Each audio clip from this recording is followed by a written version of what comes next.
Hi there and welcome to the Met Office Week Ahead forecast. There's no denying that September so far has been wet. This week so far has also been windy, and wind and rain remain the key themes this week as low pressure after low pressure turn up across the UK. Signs of a change into next week, more on that later, but for now we're still talking about low pressure. One low clears on Tuesday, a respite for many from the wet weather, although it's not entirely dry or entirely sunny. Showers continue to feed into western parts of the country, particularly northern and western England, western Scotland, Northern Ireland, North Wales.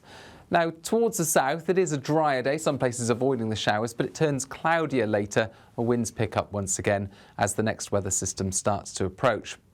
Because there's less wet and windy weather around, it will feel a little warmer, temperatures reaching 20 Celsius in the southeast, mid to high teens elsewhere.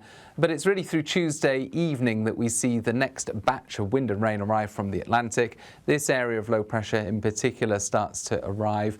It's not going to be a particularly fierce low, but it will contain within it strong winds, especially for the northwest of the UK. You can see here out to sea wind gusts of 70 miles an hour plus, but as that low brings its strongest winds into Northern Ireland, Irish sea coast, northern and western Scotland, it's mostly 50 to 60 mile per hour wind gusts, and the low sticks around for some time. So this is mid-afternoon Thursday, the strong winds pushing across northern Scotland whilst it turns less windy further south. But certainly the midweek period is looking very blustery with a mix of strong winds and gales in places. Rewinding the clock to the start of Wednesday, and it's these fronts that we'll see first thing, bringing a swathe of heavy rain across the UK, persistent wet weather, heaviest across central parts, particularly for Wales, the south and west of Wales prone to very heavy rainfall, 50 millimetres in 6 hours or so during Wednesday, especially over higher ground. And it's going to be a soggy day for most of the country, but it does brighten up in places by the middle of the afternoon, particularly, say, for parts of northern England, North Midlands, North Wales. Showery rain continues across the north and northwest of Scotland. It stays damp in the south. It's going to feel a little more humid, however, despite the cloud and the rain. Temperatures still managing to get up to 20 or 21 Celsius. Whilst the front moves through, we see a trailing front across central parts of the UK during Thursday. A little bit of uncertainty because this is a waving weather front about the exact location of its band of rain, but there will be some wet weather across parts of the Midlands into parts of Wales, for example, through the day, perhaps fringing upon the southwest of England. That's going to come and go. It will ebb and flow through the day, perhaps pushing north towards the end of the day. But in between that and the showers that will continue to affect the north of Scotland, there will be some drier and brighter weather, particularly for parts of northern England, for example, and towards the far south and southeast, most likely staying drier. Still fairly gusty in the south, but the strongest winds will be pushing through northern Scotland at this stage, and as I mentioned, coastal gales with gusts in places of 50 miles an hour or so.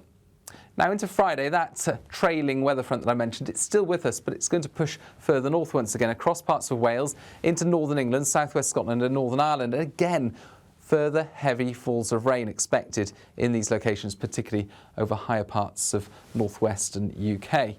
Towards the south, however, it does turn drier and brighter, the best of the sunshine in the southeast, and winds are beginning to change direction. That could bring some warm weather into London, for example, 23 or even up to 25 Celsius, depending on the exact orientation of those winds. However, it is going to be much less pleasant feeling as you step outside across northwestern parts of the UK.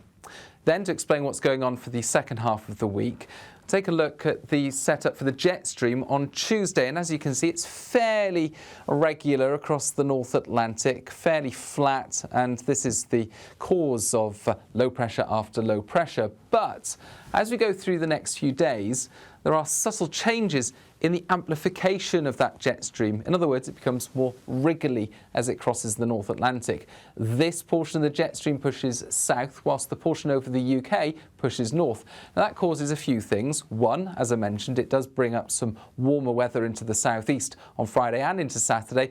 Chances of some thunderstorms developing as that happens on Saturday itself. It also pushes the wettest weather towards the northwest of the UK as we begin the weekend. But within this trough, this dip of the jet stream, that's going to slowly cross the UK during the rest of the weekend and the start of next week, potentially bringing some heavy rain and showers. However, the net impact of all of that is that we've got this big ridge of the jet stream to the west of the UK and high pressure building, and that ultimately is likely to cross the UK as well as we go through next week. So there are some signs there of an end to the very wet and windy weather, an end to the low after low after low setup that we've got at the moment, and perhaps a drier interlude for the final week of September. But a long way to go before we get there, and of course we'll keep you updated on all the day-to-day detail on our YouTube channel. Bye-bye.